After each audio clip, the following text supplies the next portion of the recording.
The Transit Centennial Roadshow will begin in 30 seconds. Okay. 30 seconds, Harry. Test. Let's go. 1, 2, 3, 4. Harry, Have we got audio? Where's Harry? He was just here.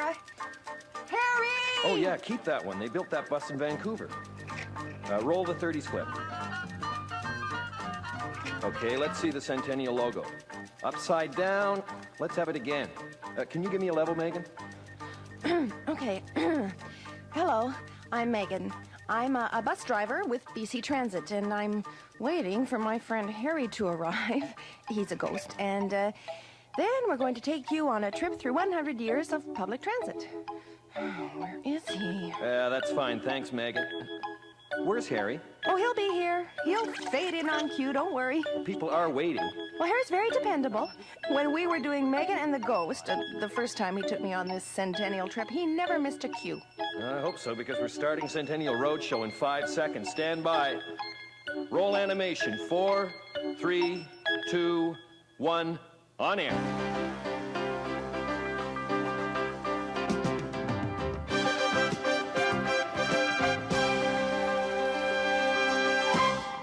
Hello, I'm Megan. And I'm Harry. You may have seen us together in another show called Megan and the Ghost at the Transit Centennial Center in Vancouver.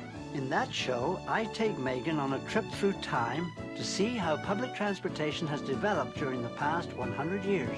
Traveling with Harry was so incredibly interesting, I wanted to share what I'd seen. That's why we put together this show as a kind of mini Centennial travelogue. Here's where it all began. The first electric streetcars in British Columbia started running in 1890 in Victoria and Vancouver. And 1891, don't forget the new Westminster-Vancouver interurban. That was a bold stroke. 12 miles of rail straight through the wilderness. In all three pioneer cities, the first tram systems were operated by small private companies.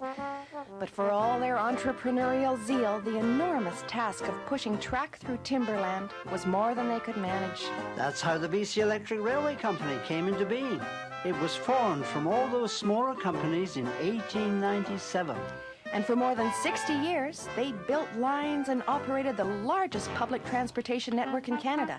British Columbia was booming in the early 1900s. We had lines pushing out in all directions, with streetcars that had been built in our own manufacturing plant. North Vancouver opened its line in 1906, and West Vancouver in 1915. Before long, we had a second interurban to New Westminster, one to Lulu Island and Steveston.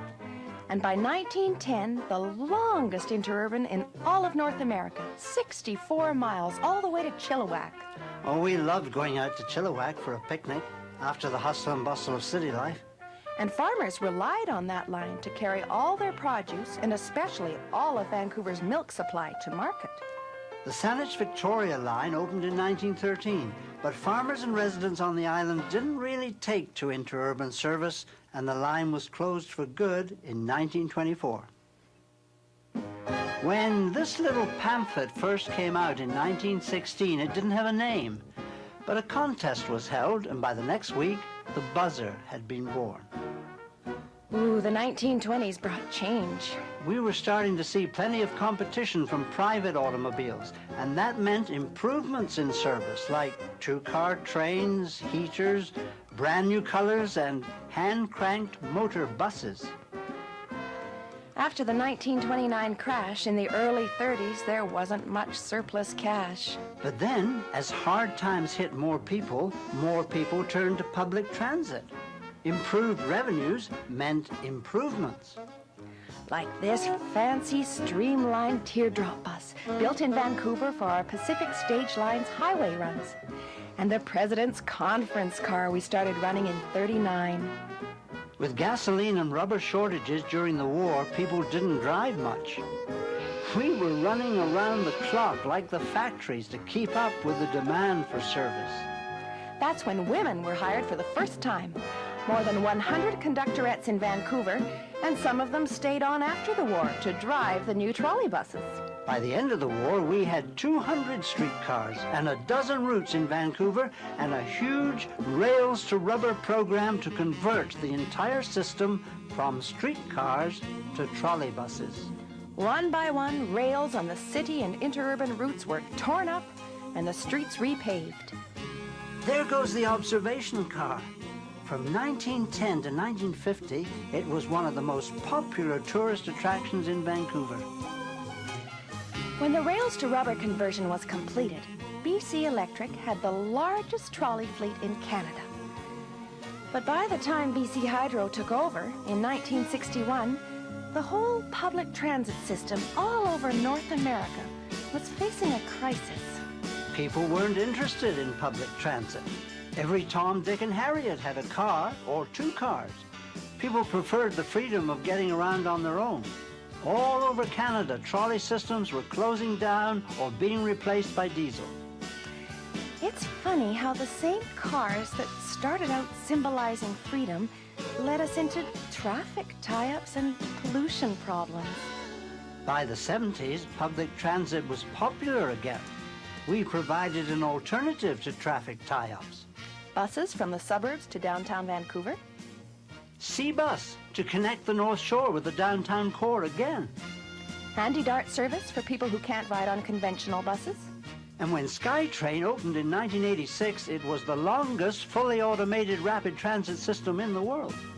Today, BC Transit covers 1,500 square kilometers in Greater Vancouver, more than any system in Canada. We operate bus systems in 22 other towns and cities in the province, plus 108 buses on 30 routes in Greater Victoria. And what do you think about our billion-dollar expansion program? It's ambitious.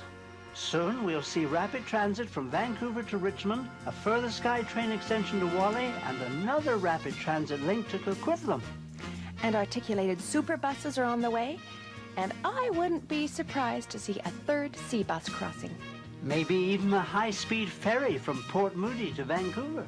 Wow, that's a lot to launch us into the 21st century. As bold as the plans of the 1890s. I wonder what transit will look like in the year 2090.